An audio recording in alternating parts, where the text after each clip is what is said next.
What would you do if the person who controlled your neighborhood, the one who enforced every rule, issued every fine, and demanded total obedience, suddenly revealed just how far she was willing to go to keep her power? It happened in Willow Creek, a quiet suburban community that looked perfect on the outside. But before sunrise one morning, that perfect image cracked. The president of the HOA, the woman trusted to lead the neighborhood, was caught crouching in front of a resident's home, hurling raw eggs at the door like a bitter teenager. It wasn't a prank. It wasn't a mistake. It was deliberate. It was personal. And it was the moment a community realized something terrifying. The person in charge of their rules was willing to break them, humiliate others, and abuse her authority just to protect her pride. But she picked the wrong neighbor to target, because the woman inside that house didn't back down, didn't lose her temper, and didn't let fear decide her next move. What followed was a showdown that shook an entire community, exposed years of silent intimidation, and proved that sometimes the strongest voice in the room is the one that refuses to be silenced. Hisawan. The neighborhood of Willow Creek looked perfect from the outside. Rows of neatly painted houses, trimmed hedges, and flower beds arranged with military precision. The kind of place where families moved in because they thought it was safe, peaceful, and predictable. But behind that postcard image was something much darker. At the center of it all was Margaret Ellison. 62 years old, sharp gray eyes, always dressed in crisp blouses and pearls. For over a decade, she had ruled the Willow Creek homeowners association with what could only be called an iron fist. If your trash can lingered on the curb for even an hour past pickup, you'd receive a notice. If your holiday lights weren't removed by January 2nd, there'd be a fine in your mailbox. She had fined families for mailboxes being the wrong shade of beige, and once even threatened legal action over a child's swing set. Most people gave in. They grumbled, they cursed her name under their breath, but they paid the fines. Because fighting Margaret was exhausting. She had a way of making people feel small, powerless, and cornered. But then came Rebecca Moore. Rebecca wasn't a rebel by nature. She was a 42-year-old financial consultant. A mother of two, Kendra, 10, and Jordan, 8, and someone who loved quiet evenings on the porch more than arguments. But she also believed in fairness. And from the day she moved into Willow Creek, she noticed that Margaret's rules weren't about keeping the neighborhood beautiful. They were about control. Rebecca planted tulips in her front yard, bright red ones. Even though the HOA-approved palette only allowed subtle whites, pinks, and soft yellows. When she received a warning letter, she calmly sent a reply. There is no clause in the bylaws against tulips. Until that changes, the flowers stay. Neighbors whispered that she was brave. Margaret called her a problem. Over time, Rebecca became the only one willing to raise her hand during HOA meetings, to ask where the extra budget fees were going, or why the landscaping contracts always went to the same company. She never shouted. She never lost her temper. But every calm question she asked felt like a strike against Margaret's authority. And Margaret noticed. The tension built quietly at first. Rebecca would receive letters more often than others, warnings about her kids, bikes leaning against the garage, a reminder about parking too close to the curb, a formal notice that her tulips were distracting to community. Harmony. Rebecca saved every letter in a neat folder, never responding with anger, just collecting the evidence. But things escalated one summer morning at 5:45 a.m. Margaret, perhaps believing no one was awake, tiptoed across the dewy grass with a carton of eggs in her hand. She crouched in front of Rebecca's porch, glanced up and down the street, and hurled the first egg. The yolk exploded against the wooden door with a wet splatter. She threw another, then another. What she didn't know was that Rebecca's new security light had a motion-triggered camera. Every moment, Margaret's crouched figure, her scowl, the arc of the eggs flying through the air, was caught on video. Inside, Rebecca stirred from her sleep.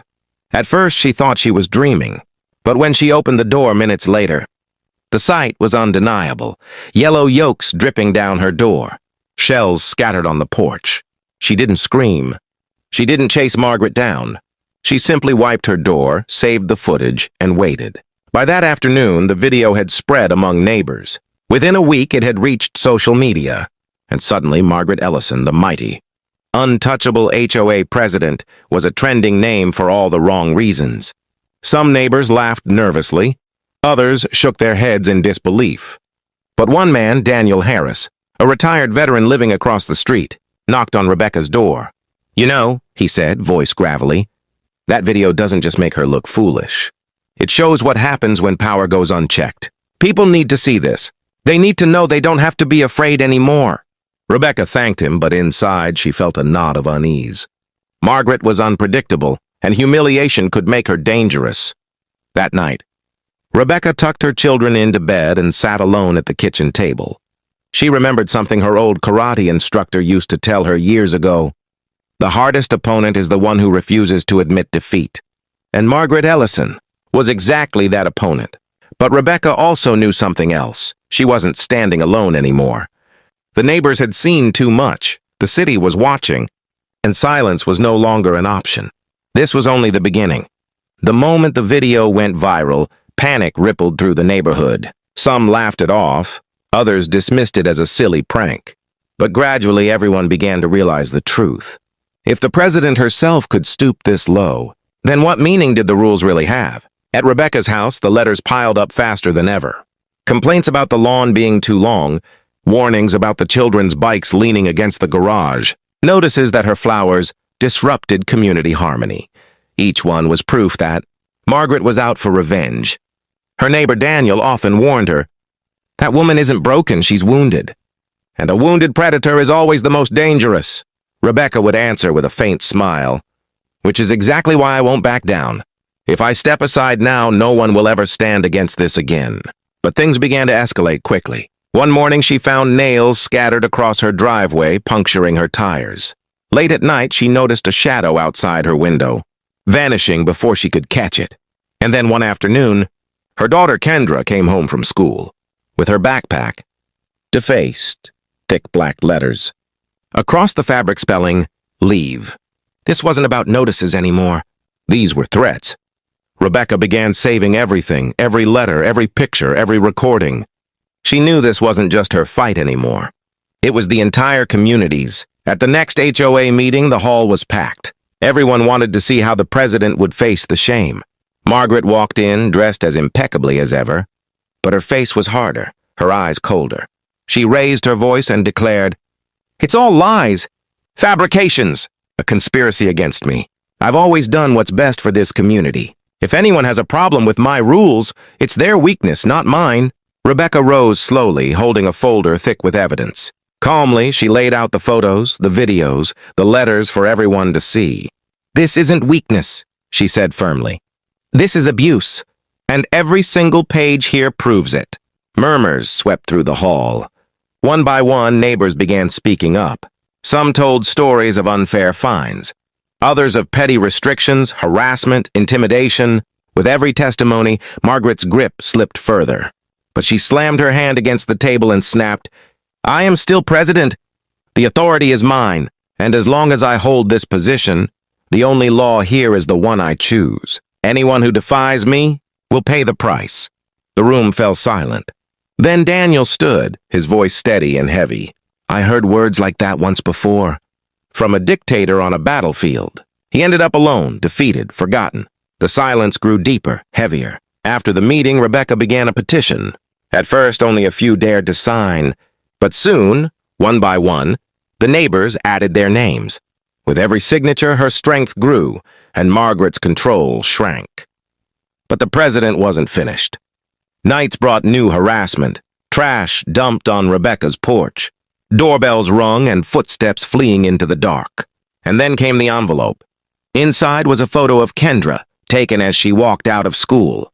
Underneath, in bold black ink, were just two words: "Back off." This was no longer a feud. This was war.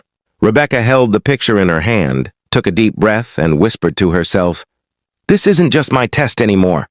It's the test of this entire neighborhood, and I will not back down." The threats didn't silence Rebecca. They hardened her resolve. By now, half the neighborhood had signed her petition. But Margaret was no longer interested in rules or bylaws. She wanted fear. One evening, Rebecca returned home to find her front yard vandalized. Spray painted across the fence were the words, "Know your place.